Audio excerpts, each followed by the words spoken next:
Hello guys, my name is Naprit Singh and welcome to my channel. Today I am going to tell you that what is the difference between SDS and non-SDS.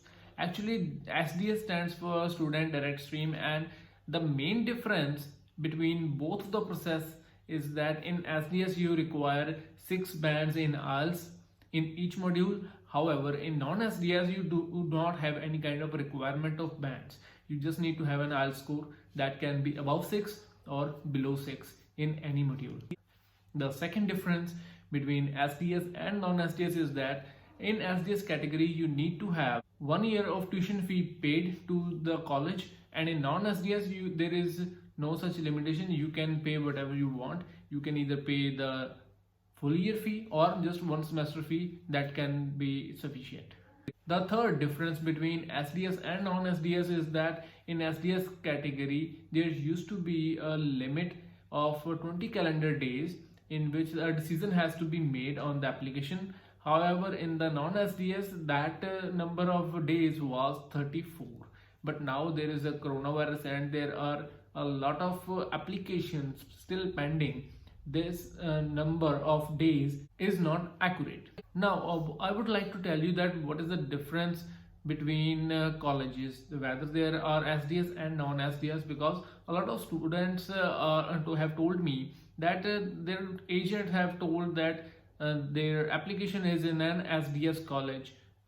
Let me tell you, there is no such thing called SDS or non-SDS colleges. Okay, SDS and non-SDS is a visa processing done by IRCC, aka Canada Immigration. There is no such thing of SDS and non-SDS college. If an agent is describing you that your application is in a SDS college, then either that agent is illiterate or that agent is a fraud. Okay, do not believe that person. You can also check that thing on canada.ca, the official website of Canada, that it is just a visa processing of your file, not the college. This is how the agents do the fraud. They just tell you that your college is SDS, so that you have to pay more amount to them, or a full year fee. The more fee you pay, the more commission they get. Just for example, if you are paying a $14,000 fee for 1 year, the agent may get 10%, 5% or 7% cut from your fee from the college.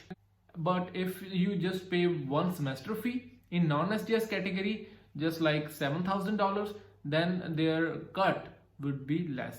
It can be 10% still, but 10% of 7,000 would be $700 and 10% of 14,000 would be $1,400. Agents get more money if you pay a full year fee in a college under non-SDS category. Or in layman's terms, or in simple terms, the agent gets money from you via your college. So now the thing comes that which one should you prefer, the SDS or non-SDS? There is no much difference between SDS and non-SDS.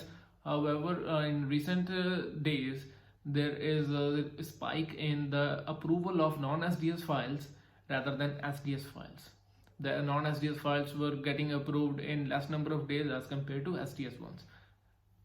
In January 2021, non-SDS category can just go for the 1 semester fee, and I would have to show more of the financial plan or a higher income from various sources or liquid funds, so that I can convince an IRCC officer that I would go back to my country after completing my course. I have sufficient funds, I have sufficient sources, and my lifestyle is much better in India or in my home country rather than Canada.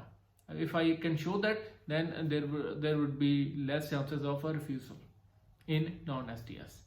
And SDS category, if you go for that, you just have to pay more funds, you have to pay more fee, but you do not face any kind of trouble, because sometimes in non-SDS stream, some students are told by their college after just first month completion of their first semester that they have to pay the second semester fee by the end of the month, by the second month. So that can be sometimes troublesome for the students to get hold of more funds so soon, and sometimes they don't even get a job, so they might have to take a loan from a bank, or they have to call their parents that they need more funds. So this is the difference, and this is only applicable, the SDS stream is only applicable for some of the countries. These are China, India, Morocco, Pakistan, Philippines, Senegal and Vietnam. If you are in these countries, then you have two options. You can either go for SDS or non-SDS. That is totally depend upon you, on your financial background, on your choice. In actual terms, in a real life scenario, if we just neglect the coronavirus epidemic, there is not much difference. You still have to pay your college fee. That is up to you, that whichever do you want. If I have to think about it, then I would go for either one. If I have more funds, I would go for SDS or non-SDS equally. Then, because in SDS, if I pay for a full year fee, then I do not have to worry about the second semester's fee.